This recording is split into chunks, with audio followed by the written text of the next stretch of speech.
Hello दोस्तों, आज हम बात करेंगे मोटर न्यूरॉन डिजीज़ के बारे में। मोटर न्यूरॉन मींस एमएनडी की प्रॉब्लम के बारे में। हमारे शरीर का हर एक एक्शन हमारे ब्रेन के द्वारा ही संचालित होता है, ये सबको पता है। ब्रेन और शरीर एक दूसरे से न्यूरॉन, जिन्हें हम कोशिका तंत्रिका भी कहते हैं, उसके होते हैं, जो कि सूचनाओं का आदान प्रदान एक दूसरों को करने में मदद करते हैं। फिर होता क्या है, आपके तंत्रिका कोशिका बीमार पड़ जाए या फिर इनमें कोई गड़बड़ी आ जाए, दरअसल इसके अपने शरीर और ब्रेन का संतुलन तक लोग खो सकते हैं इस बीमारी में। इसी को ही मोटर न्यूरॉन डिजीज़ कहते हैं। मोटर न्यूरॉन शरीर के वो सेल्स हैं जो कि हमारे मसल्स को सही से काम करने के लिए यानी करंट भेजते हैं। आसान भाषा में समझा जाए तो ये मोटर न्यूरॉन्स ब्रेन और रीढ़ की हड्डी की कोशिकाएं हैं, जो कि ब्रेन से मांसपेशियों को आदेश भेजने, बोलने, निगलने, सांस लेने की लिए इंस्ट्रक्शन देते हैं और इन कामों को पूरा भी करवाते हैं। रीढ़ की हड्डी के मोटर न्यूरॉन केंद्रीय तंत्रिका तंत्र CNS हिस्सा होते हैं और पूरे शरीर में मांसपेशियां, ग्रंथियों और अंगों से जुड़े रहते हैं। ये न्यूरॉन्स रीढ़ की हड्डी से हड्डियों और मासूम मांसपेशियों जैसे कि आपके पेट में करंट यानी कि विद्युत तरंग संचारित करते हैं और इस तरह ये सीधे हमारी मांसपेशियों के सभी मूवमेंट को नियंत्रित करते हैं। मोटर न्यूरॉन डिजीज़ एक वह बीमारी है जो कि आसानी से लोगों को पहले तो समझ ही नहीं आती। ऐसे में लोग इसे मस्तिष्क ब्रेन से जुड़ी हुई बीमारी के रूप में ही जानते हैं। असल में MND बीमारी होने के कई कारण होते हैं जो आपके ब्रेन और स्पाइन की नर्व्स को प्रभावित करते हैं। इसके चलते प्रभावित नसें धीरे धीरे काम करना बंद करने लगती हैं। ये बीमारी कुछ कारणों से हो सकती है, जैसे कि ये जेनेटिक भी हो सकती है।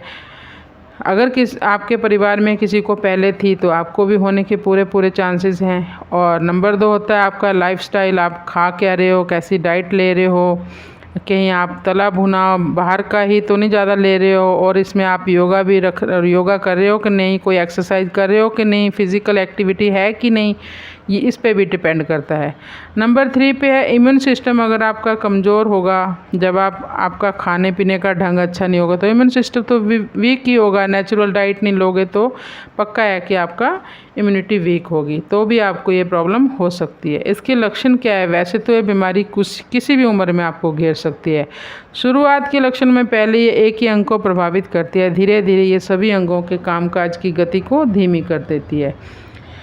वैसे तो ये बीमारी किसी भी उम्र में हो सकती है। शरीर के मसल्स को कमज़ोर बना देती हैं। ये MND की प्रॉब्लम शरीर के दोनों तरफ से आपको प्रभावित कर सकती है, जिससे नसों में खिंचाव आने लगता है। इस बीमारी के होने से शरीर में पैरालिसिस जैसी कंडीशन होने लगती है।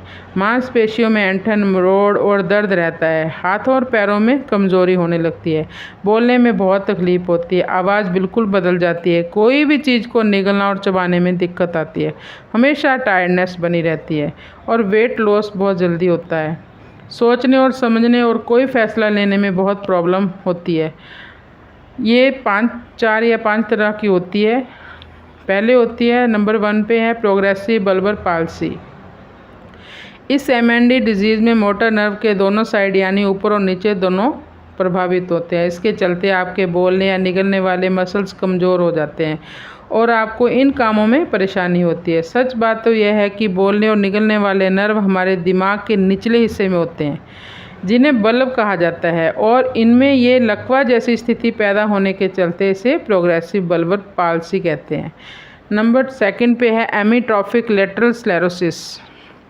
ये सबसे आम मोटर न्यूरॉन डिजीज़ है, जिसमें कि शरीर में ओवर एक्टिव रिफ्लेक्स होते हैं और हमारे मसल्स में खिंचाव आने लगता है या ये कमज़ोर हो जाते हैं। कुछ मरीज़ों में इस बीमारी के चलते इमोशनल चेंजेस भी आने लगते हैं। सबसे पहले इसमें हाथ पैरों में सूजन आने लगती है और बाद में ये काम करना धीरे धीरे बंद करने लगते हैं। फिर बोलने और सांस लेने में दिक्कत आती है।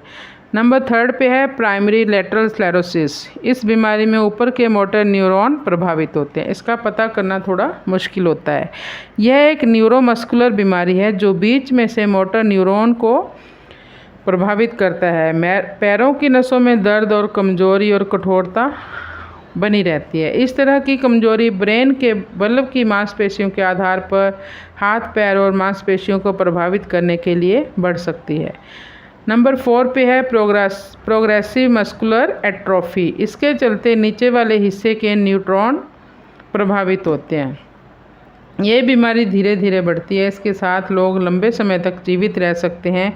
इसी शरीर के अलग अलग मसल्स में धीरे धीरे कमजोरी आने लगती है और वो अपनी क्षमता खोने लगते हैं। इसमें शरीर अचानक से काम करना बंद कर देता है और उनका वेट भी बहुत जल्दी कम होने लगता है। मसल्स में कभी कभी झटके से लगते हैं। नंबर 5 पे है स्पाइनल मस्कुलर एट्रोफी। ये परेशानी मैक्सिमम बच्चों को होती है जिनमें कि मोटर न्यूरॉन काम करना बंद कर देता है। ये ज़्यादातर जेनेटिक ही होता है। ये हाथ, पैर और पेट की मांसपेशियों को प्रभावित करते हैं। एमएनडी में इसका कोई मतलब एमएनडी होता है, मोटर न्यूरॉन डिजीज़। इस बीमारी का कोई इलाज अभी तक नहीं है, क्योंकि बच्चों को है, उनको हम कोई ऐसे नहीं है कि हम योगा करवा दें या कुछ करवाएं। बहुत कम चांसेस होते हैं इनका ठीक होने का, कोई इलाज अभी तक नहीं है। तो वैसे ऐसा नहीं है कि ये बीमारी कोई लाइलाज है। एमएनडी का अब तो बहुत अच्छे से इलाज आ चुका है। अगर आप नेचुरोपैथी की तरफ जाओ, आयुर्वेद में इसका बहुत अच्छे से इलाज हो जाता है। पंचगव्य को आप फॉलो कर सकते हो। नेचुरोपैथी में तो आप डाइट से और योगा लेकर ही, अगर आपने सोच लिया है कि मुझे ठीक होना है, डिटर्मिनेशन इसमें बहुत काम करती है, तो आप बहुत जल्दी ठीक हो जाओगे। टाइम तो थोड़ा लगेगा, बट आप बहुत जल्दी अपने आप को क्योर कर लोगे। तो धन्यवाद दोस्तों।